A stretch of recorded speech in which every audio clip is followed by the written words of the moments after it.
So in the last video, I talked about an excess of money in the Social Security Trust Fund, which is given to the Treasury to fund public projects. In turn, the Treasury gives the Social Security Administration government bonds, or IOUs, which basically state that if there's a deficit in the trust fund reserves, the Treasury will make up the amount of the deficit. That seems fine, right? At this point, you're probably wondering, so if there's an excess in the Social Security Trust Fund, why is everyone saying that Social Security is in trouble? Good question. See, each year, the amount of excess money in the Social Security reserves is shrinking. During the early years of Social Security, there were 16 people paying into Social Security for every one person receiving Social Security benefits.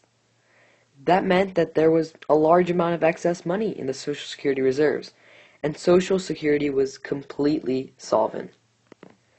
But today, with declining birth rates and increasing life expectancy, there are only 3 people paying into Social Security for every one person receiving benefits. This can be attributed to the fact that the average life expectancy is now 78, and on average, Americans are spending 20 years in retirement. Adding on to that is the fact that the birth rate has fallen in America from 2.8 births per woman over her lifetime to 1.89 births per woman over her lifetime in 2010. Since less births means less people in the workforce, there's a smaller number of people paying Social Security taxes into the trust fund. And because people are living longer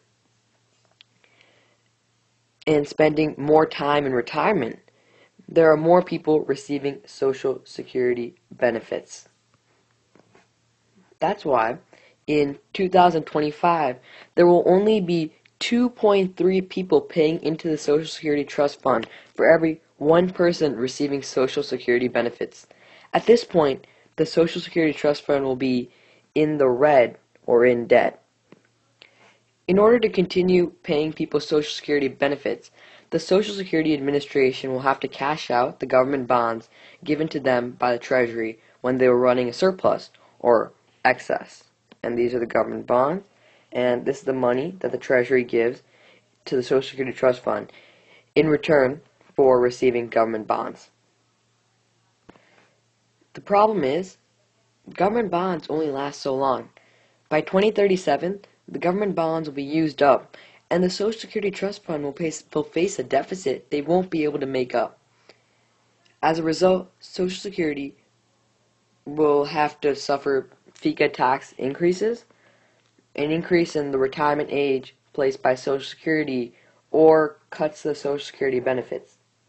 In the next video, I'll explain the solution proposed by the Simpson-Bowles Committee on Fiscal Responsibility and Reform, and I'll explain other possible solutions to the potential downfall of Social Security.